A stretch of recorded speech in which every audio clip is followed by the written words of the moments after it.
नमस्कार, आप देख रहे हैं आपका अपना चैनल भिवानी हिलचल खबरों के संग मैं हूं मनोज कुमार। आइए डालते नजर आज के समाचारों पर। पौधारोपण अब एक मानवीय जरूरत बन गया है और प्रत्येक व्यक्ति को इस अभियान में अपना योगदान देना चाहिए।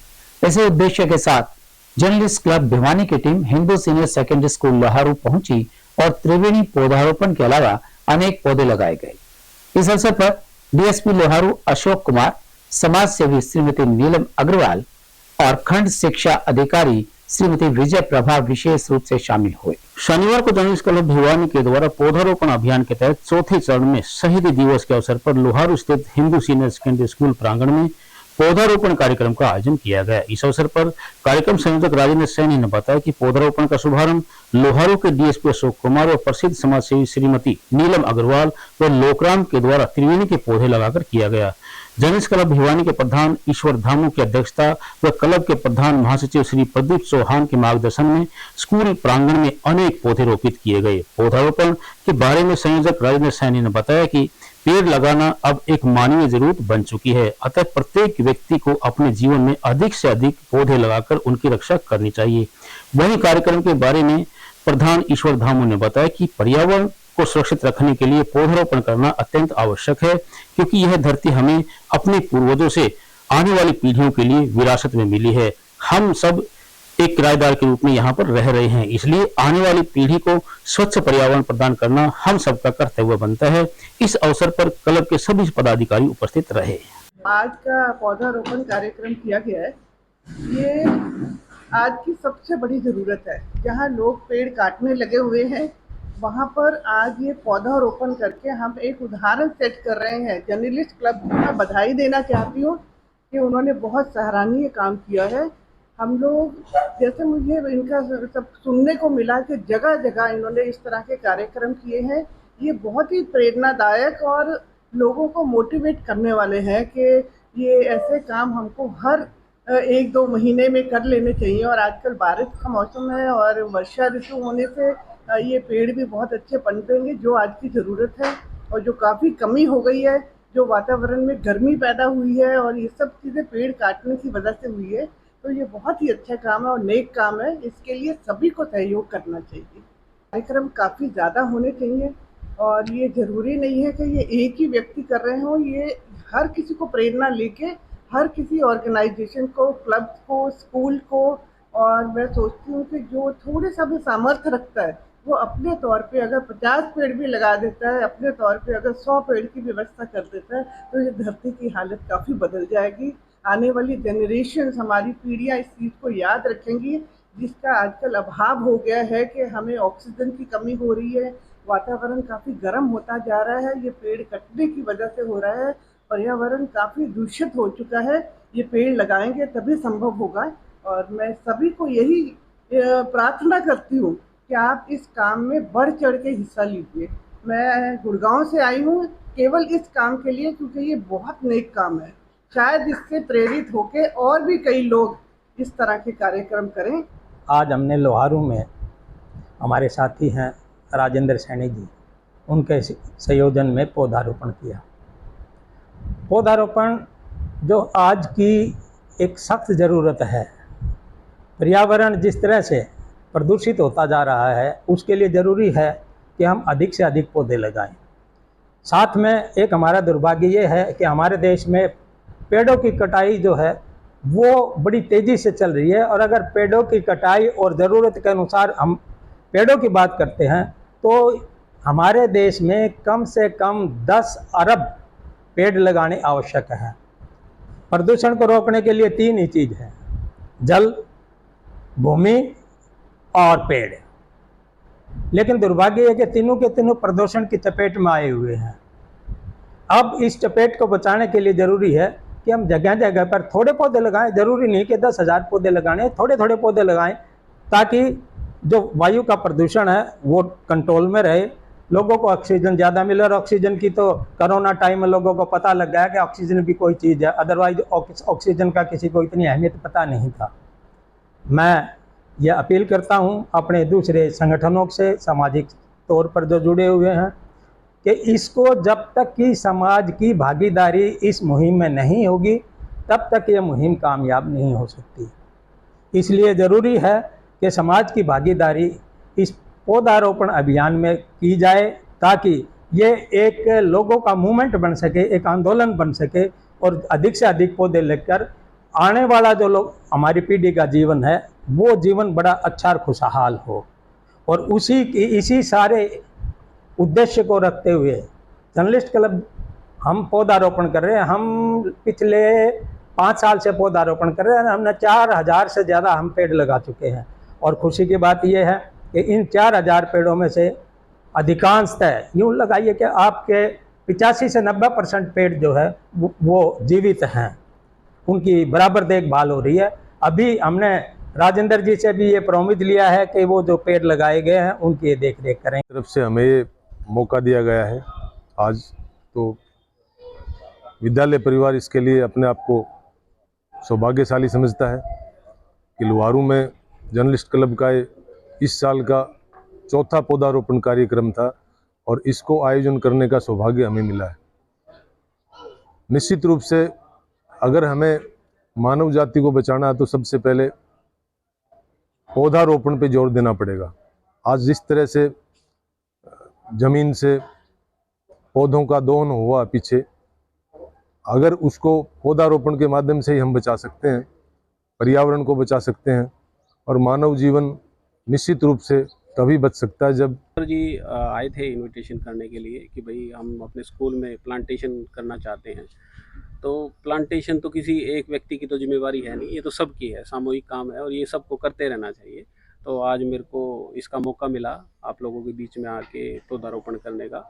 तो मैं तो यही कहूँगा कि कम से कम हर व्यक्ति को अपने जन्मदिन पे एक पौधा ज़रूर लगाना चाहिए, ताकि जितना वो सोसाइटी को और नेचर को यूज़ कर रहा है, जितनी हम अपनी जितने फ़ायदे हम प्रकृति से ले रहे हैं, उनको बदले में हम प्रकृति को क्या दे सकते हैं। तो कम से कम जैसे एक आदमी की औसत उम्र इंडिया में 60 से 70 साल है, तो ज़्यादा नहीं तो 50 से 60 पौधे अपने पूरे जीवन काल में वो लगाए, तो उसको ग्रोथ दे, सही तरह से उसकी परवरिश करे।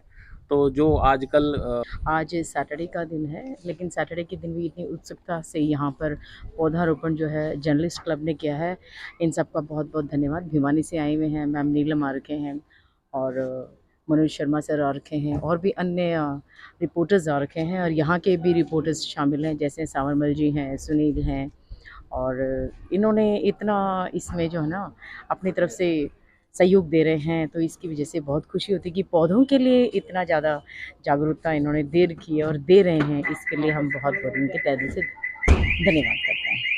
कहना चाहूँगी जैसे कोरोना टाइम में क्या हुआ था कि ऑक्सीजन की कमी पड़ गई थी, तो उसी टाइम से सभी ने ये निर्धारित कर दिया था कि जहाँ जहाँ जब भी वक्त मिले हमें पौधारोपण ज़रूर करना चाहिए। और जैसे कि मैंने भी, मेरा जन्मदिन था 13 तारीख को, मैंने 2 पौधे लगाए हैं और कल भी मैंने एक पौधा आम का भी लगाया है और 2 पौधे मैंने जो सीताफल के लगाए हैं। और हमारे जेई साहब 5000 के पौधे खरीद के लेके आए हैं सोहाना से आगे कोई एक। कांग्रेस के हरियाणा प्रदेश अध्यक्ष उदय भान द्वारा देश के प्रधानमंत्री श्री नरेंद्र मोदी और मुख्यमंत्री मनोहर लाल के खिलाफ की गई टिप्पणी के विरोध में शनिवार को भाजपा पदाधिकारियों एवं कार्यकर्ताओं ने सड़कों पर उतरकर रोष जताया और माफी मांगने की बात कही।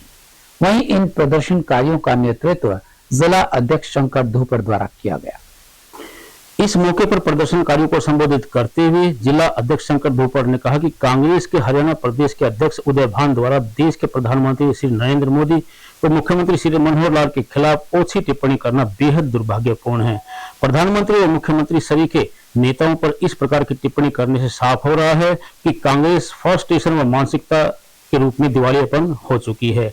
और उन्होंने बताया कि महिला आरक्षण के साकार होने, G20 और चंद्रयान 3 की अपार सफलता से कांग्रेस में बौखलाहट है तथा वे अपनी बौखलाहट को ऊल जलूल बयानबाजी कर दर्शा रहे हैं। इस मौके पर विधायक घनश्याम सराफ ने कहा कि हरियाणा कांग्रेस अध्यक्ष द्वारा प्रधानमंत्री के लिए इस प्रकार के शब्द कांग्रेस की विकृत मानसिकता को दर्शाता है। उन्होंने कहा कि इस तरह की ओछी राजनीति करना कांग्रेस का इतिहास रहा है। कांग्रेस पार्टी के मौजूदा अध्यक्ष हैं उदय भान जी, 4-5 बार विधायक रहे हैं, बड़े सभ्य आदमी माने जाते थे, लेकिन आज उन्होंने इस प्रकार का निंदनीय बयान दिया है जो महिलाओं के भी खिलाफ है और देश के प्रधानमंत्री जो एक विश्व नेता के रूप में उभर चुके हैं, और हरियाणा के मुख्यमंत्री के बारे में जो अपशब्द बोल रहे हैं वो बहुत ही गलत है, निंदनीय है, और मैं इनकी घोर निंदा करता हूँ।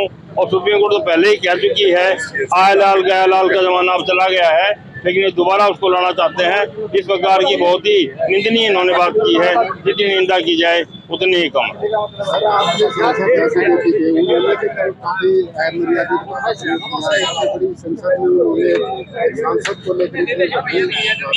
सांसद की बात ये है कि हमें तो आज कांग्रेस पार्टी के प्रदेश अध्यक्ष उदय भांजी ने तो अमर्यादित भाषा का इस्तेमाल किया है माननीय प्रधानमंत्री के बारे में, माननीय मुख्यमंत्री जी के बारे में। मैं उसके बयानों की घोर निंदा करता हूँ और उसके प्रतीकात्मक आज पार्टी ने फूका है और हम सब मिलकर इनका विरोध कर रहे हैं, क्योंकि ऐसी अमर्यादित भाषा जो उन्होंने कही है वो सबके लिए हानिकारक है, क्योंकि वे विधायक भी रहे हैं और विधायक रहते हुए भी अब अध्यक्ष हैं, तो उसकी मर्यादा का इस्तेमाल करना चाहिए। आपके एक सांसद ने भी काफी हंगामा किया है, संसद में विधायक की बड़े क्या मानते हैं, उसकी भी आलोचना हो रही है। ऐसा है जी, जो जैसा करेगा राजनाथ सिंह ने उसका जवाब दिया। ये उदय भांजी ने जो कहा ये निंदनीय तो है ही, लेकिन इसके साथ साथ एक बात और है। जब पत्रकारों ने उनसे पूछा ये आपने क्या कहा, बोले ठीक तो कहा है, दोनों के बारे में ठीक कहा है। ये बहुत ज्यादा ऐसा बयान उनके द्वारा दिया गया है जिसकी जितनी भर्त्सना की जाए उतनी थोड़ी है, लेकिन मुझे ऐसा लगता है कि बौखलाहट में उनको लग रहा है अब कांग्रेसियों के उनके पांव के नीचे से जमीन खिसक चुकी है। तो इस नाते से अनर्गल जो विलाप जो कर रहे हैं वो उनके लिए और ज्यादा, जो पहले भी जैसे भस्मासुर कहा, मौत का सौदागर कहा और जो अनेकों बार उनके लिए कहा गया, वैसा ही ये भी इनके लिए सेल्फ गोल करने वाला जो साबित होगा। ये जो कांग्रेस के अध्यक्ष है उन्होंने जो ये बयानबाजी की है इसकी मैं बहुत ही कड़े शब्दों में हम सारी महिलाएं जो है निंदा करती हैं। उन्होंने हमारे प्रधानमंत्री और जो मुख्यमंत्री जी के विरोध में जो ये बयान दिया है, मैं उनसे सिर्फ एक बात कहना चाहूंगी कि इस देश में 140 करोड़ जनता है, जिसमें से 40 करोड़ जो युवा हैं, हमारे भाई बहन है, वो आज के टाइम पे शायद शादी नहीं करते, वो उनका पर्सनल पॉइंट ऑफ व्यू होता है। तो ये शब्द कह के वो सिर्फ एक प्रधानमंत्री या हमारे मुख्यमंत्री को गाली नहीं, बल्कि जो 40 करोड़ जो युवा भाई बहन है वो सबको गाली दे रहे हैं। और एक चीज उनको ये भी याद दिलाना चाहूंगी कि जिस राहुल गांधी के प्यार में वो धृतराष्ट्र बन के बैठे हैं, वो राहुल गांधी ने भी आज तक शादी नहीं की है, तो क्या कल को वो अपने नेता को भी यही शब्द कहना, यही चीजें कहना उचित समझते हैं? तो कड़े शब्दों में हम इस चीज की निंदा करते हैं। आज जो सड़कों पर उतरी है बीजेपी, बड़ा ही इसको कहते हैं कि इस प्रकार से निंदा करूं, मेरे पास शब्द भी नहीं है कि इस तरह की ओछी मानसिकता कांग्रेस का प्रदेश अध्यक्ष बोल रहा है। तो ये अपने आप में बड़ी ही कांग्रेस की तरफ से मूर्खतापूर्ण बात मैं कह सकता हूँ कि उन्होंने इतने बड़े पद पर रहते हुए और इस तरह की बात बोली, इसकी हम पूरी तरह से निंदा करते हैं और निंदा करते हैं, जिसकी निंदा की जाए बहुत साल है। देखो, स्वस्थ लोकतंत्र में इस तरह की बातें नहीं होनी चाहिए। अगर उन्होंने कहा है तो पार्टियां, मैं आज सुबह समाचार पत्रों में भी पढ़ रहा था कि उन्होंने अगर कहा है कुछ ऐसा तो पार्टी उन पर कार्रवाई करेगी, नोटिस भी दिया गया है, सारी चीज है। भारतीय जनता पार्टी हमेशा जो है संयम से और सही सदी हुई बात करती है, जिस तरह से ये घटिया 23 सितंबर को शहीदी दिवस के अवसर पर श्री हनुमान सेवा समिति व अशोका कॉलोनी शिव मंदिर के सौजन्य से महम रोड स्थित रणवीर अस्पताल द्वारा एक निःशुल्क स्वास्थ्य जांच कैंप का आयोजन किया गया। इस कैंप के दौरान करीबन 250 मरीजों के स्वास्थ्य की जांच की गई। आपको बता दें कि शिविर में मुख्य अतिथि के रूप में पूर्व जिला खेल अधिकारी और पंजाबी जागृति मंच के प्रधान दर्शन कुमार मिड्डा उपस्थित रहे। शिविर में इस विषय में डॉक्टर रणवीर पंघाल ने बताया कि कैंप के दौरान 250 मरीजों की निःशुल्क जांच की गई। उनकी चिकित्सक बेटी डॉक्टर आयुषी और बेटा डॉक्टर अर्णव के द्वारा विभिन्न बीमारियों से पीड़ित लोगों को निःशुल्क चिकित्सा की सुविधा प्रदान की गई। इसके अंतर्गत उनके द्वारा लगाए गए कैंप में रसोली, हार्निया, अपेंडिक्स व पेट की सभी बीमारियों के साथ साथ सभी प्रकार के हड्डी रोगों से संबंधित बीमारियों का निःशुल्क उपचार करते हुए निःशुल्क जांच की व सभी प्रकार के टेस्ट और दवाइयां वितरित की गई। इस अवसर पर उनकी बेटी डॉक्टर आयुषी व स्त्री रोग विशेषज्ञ के द्वारा महिलाओं से संबंधित जांच विशेष रूप से की गई। उन्होंने नागरिकों को निःशुल्क मेडिकल कैंप में ज्यादा से ज्यादा चिकित्सा सुविधाओं का लाभ प्रदान करने का प्रयास किया। वहीं उन्होंने यह भी बताया कि उनका उद्देश्य है कि समस्त शहरवासियों को स्वस्थ बनाए रखने का है, क्योंकि भिवानी केवल एक शहर मात्र नहीं बल्कि उनका अपना परिवार है। उन्होंने कहा कि स्वस्थ शरीर में ही स्वस्थ मन का वास करता है। इस आयोजन में शहरवासियों ने भी डॉक्टर रणवीर सिंह, उनकी बेटी डॉक्टर आयुषी, डॉक्टर अर्णव पर पूर्ण विश्वास दिखाते हुए ज्यादा से ज्यादा संख्या में पहुंचकर इस आयोजन को सफल बनाया। इस कैंप का आयोजन वैष्णो देवी मंदिर धर्मशाला नजदीक गुड़ामेड़ी के निकट गांधीनगर में किया गया। 23 सितंबर को हनुमान सेवा समिति के सहयोग से रणवीर हॉस्पिटल भिवानी की तरफ से एक हेल्थ कैंप का आयोजन किया गया है। यहाँ पर सभी मरीजों को फ्री में दवाई दी जा रही है, सारे टेस्ट किए जा रहे हैं और उचित सलाह दी जा रही है। इस कैंप में डॉक्टर आयुषी जो मेरी बेटी है वो स्त्री रोग विशेषज्ञ है और फीमेल्स पेशेंट को देख रही है। डॉक्टर अर्णव चौधरी ये मेरा बेटा है, ये ऑर्थोपेडिक सर्जन है। हड्डी और जोड़ के रोगों को डॉक्टर अर्णव देख रहे हैं, उनको मेडिसिन दे रहे हैं और उचित सलाह दे रहे हैं। लगभग 250 के आसपास पेशेंट आ चुके हैं। यहाँ पर HB, blood sugar, ECG, BP ये रूटीन के नॉर्मल टेस्ट यहाँ कर रहे हैं। जो टेस्ट यहाँ नहीं हो पा रहे हैं उनको एडवाइस मरीज को किया जा रहा है कि वे हमारे हॉस्पिटल में आके और ये कभी भी टेस्ट करवा सकते हैं डॉक्टर से। हाँ, जब भी किसी भी समय जब मौसम में बदलाव होता है ना तो उस टाइम बीमारियां कुछ ज़्यादा ही हो जाती हैं।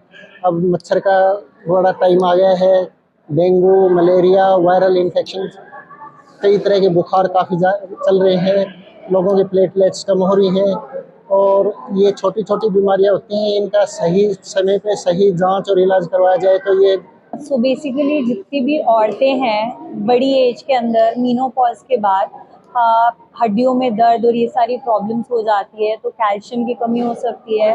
दूध वगैरह, दूध के प्रोडक्ट्स वगैरह टाइम टू टाइम लेने चाहिए, फ्रूट्स वगैरह लेने चाहिए, सारे विटामिन्स वगैरह होने चाहिए।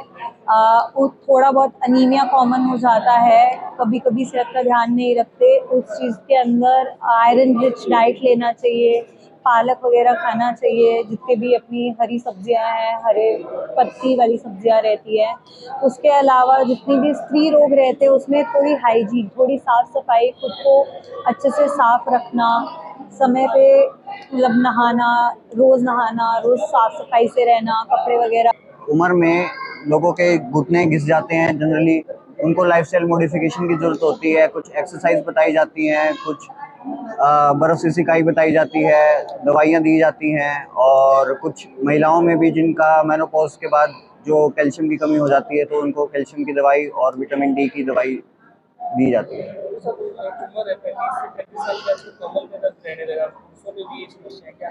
हाँ, इसके लिए आपको थोड़ा लाइफस्टाइल मॉडिफिकेशन करना पड़ेगा। आगे झुक के जो काम आजकल कंप्यूटर पे लोग बैठते हैं उसकी जैसे कमर आगे बैठ के झुक के काम करते हैं, उसकी जैसे कमर में डिस्क बल्ज की वजह से काफ़ी दिक्कतें आ रही हैं लोगों में। उसकी वजह से लोगों को या तो ऑपरेशन की जरूरत पड़ जाती है या स्टेरॉइड इंजेक्शन की जरूरत पड़ जाती है।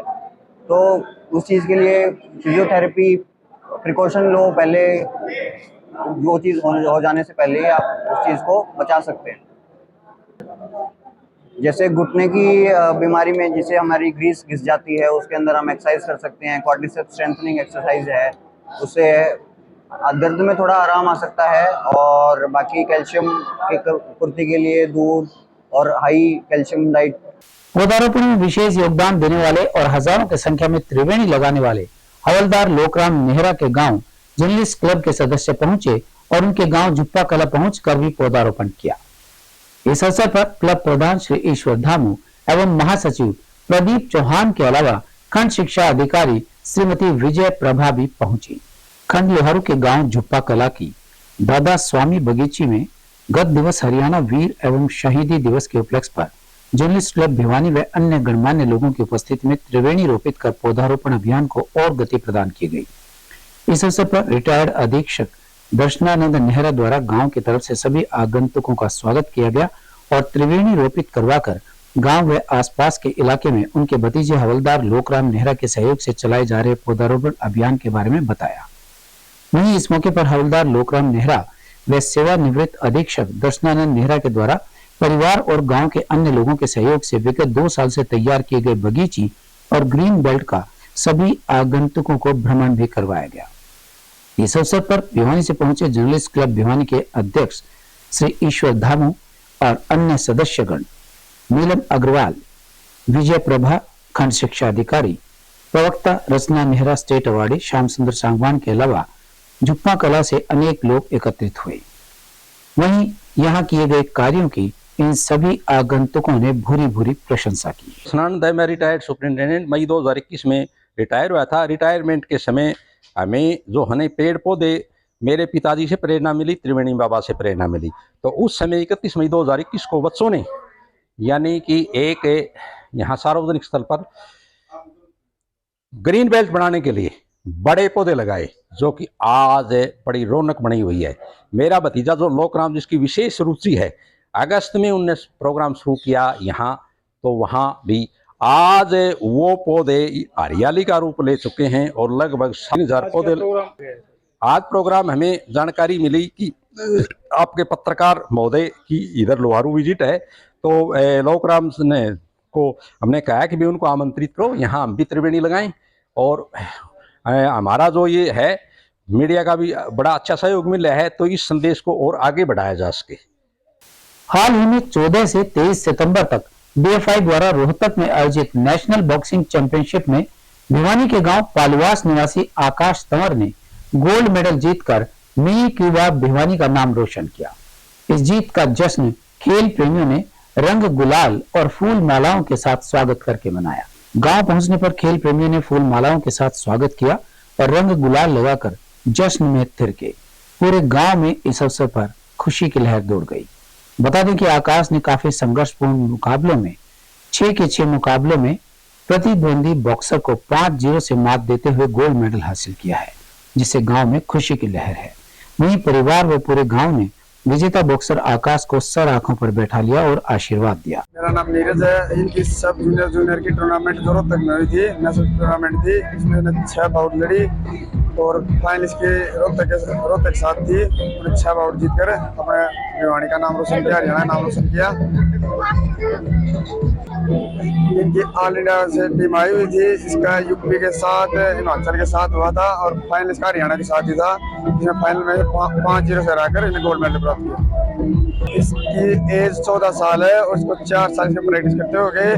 उसका पहला टूर्नामेंट था जिन्हें गोल्ड मेडल नेशनल का टूर्नामेंट था, जिसमें चैंपियन हो गए। इसकी गुरुदेव बॉक्सिंग क्लब जो पालवास अकेडमी है, वहाँ पर इसकी अकेडमी है, वहाँ ट्रेनिंग करता है। और अब इसका अगला लक्ष्य है जूनियर स्टेट आएगी, उसमें नेशनल आएगी, उसका मेडल जीतने का लक्ष्य है। पालवास में नीरज कोच साहब के पास प्रैक्टिस करता हूँ। मैंने नेशनल बॉक्सिंग चैंपियनशिप में गोल्ड मेडल हासिल किया है, जिसमें मुझे बाउट लड़ने के लिए महाराष्ट्र, यूपी, हरियाणा बहुत सी स्टेट के साथ मैं लड़ा और उसमें मैंने गोल्ड हासिल किया। जिन्होंने मुझे शिक्षा दी गुरुदेव बॉक्सिंग क्लब के coach Neeraj पंगाल and secretary. Rohtak में 14 से 23 तारीख को जो RSC ओपन टैलेंट जो बॉक्सिंग कंपटीशन हुआ है, जो कि अपने boxing federation of India BFI ने करवा रखा था। बहुत ही टफ कंपटीशन था। 1600 बॉक्सर ऑल ओवर इंडिया के 1600 बॉक्सरों की एंट्री आई थी और हर बाउट प्री क्वार्टर से लेके फाइनल तक जितने भी बाउट हुई, एक से एक मतलब बाउट बहुत टफ बाउट थी। और रक्त को कृत्रिम रूप से नहीं बनाया जा सकता, यह हमारे शरीर में स्वयं ही बनता है और इसका कोई विकल्प नहीं। इसी विचार के साथ पतराम गेट स्थित फूला देवी स्कूल में एक रक्तदान शिविर का आयोजन किया गया। बदलता भारत ग्रुप द्वारा आयोजित इस कैंप में 35 यूनिट रक्त एकत्रित किया गया। रविवार को स्थानीय पतराम गेट स्थित फूला देवी स्कूल में रक्तदान शिविर का आयोजन किया गया। शिविर में बतौर मुख्य अतिथि भिवानी नगर परिषद के चेयरपर्सन प्रतिनिधि भवानी प्रताप ने शिरकत की और अध्यक्षता बदलता भारत ग्रुप के अध्यक्ष श्यामपाल ने की। इस मौके पर फ्रीडम ब्लड बैंक से पहुंची टीम ने 35 यूनिट रक्त एकत्रित किया। रक्तदाताओं को ब्याज लगाकर सम्मानित करते हुए मुख्य अतिथि भवानी प्रताप ने कहा कि रक्तदान करने से शरीर में रक्त बनने की प्रक्रिया पहले इसकी अपेक्षा ज्यादा हो जाती है। रक्तदान शरीर में मौजूद रक्त को पुनर्जीवित करने में सक्षम होता है। इसके अलावा रक्तदान एक ऐसा महादान भी है जिसके द्वारा हम किसी रक्त के अभाव में किसी जरूरतमंद व्यक्ति की जान बचाकर पुण्य के भागी बनते हैं। इसीलिए प्रत्येक व्यक्ति को रक्तदान जैसे महादान में बढ़ चढ़कर भाग लेना चाहिए। ये बदलता भारत ग्रुप के माध्यम से ये ब्लड कैंप लगवाया गया है। हमारा बदलता भारत ग्रुप है, उसमें ये कैंप लगवाया फूला देवी स्कूल पतराम गेट। यहाँ पे 30-35 यूनिट खून डोनेट होगा। और आप बदलता भारत ग्रुप को देखें, लाइक करें, सब्सक्राइब करें और शेयर करें। और कहीं भी गरीब आदमी आपको महसूस हो, हमें ग्रुप को खबर करें ताकि हम वहाँ पहुँचे और उस भाई की मदद करें। ब्लड कैंप इसलिए लगवाया गया है, जो गरीब आदमी जो पैसे नहीं दे सकते हों उनके लिए ये काम के लिए लगवाया गया है, ताकि उनके यूज में काम आए। आज का युवा जो नशे की हालत में रहता है, नशे की ओर अग्रसर हो रहा है, वो अगर ब्लड की ओर अग्रसर हो, ब्लड देने में सक्षम हो, तो एक बंदा 2 युवाओं की जान बचा सकता है, ताकि किसी का भला भी हो और किसी की जान भी बचे। और नशे में तो खुद खराब ही हो रहा है खुद को। हमारे संग में बस इतना ही। अगले के लिए देखते रहेगा आपका अपना चैनल भिवानी हलचल।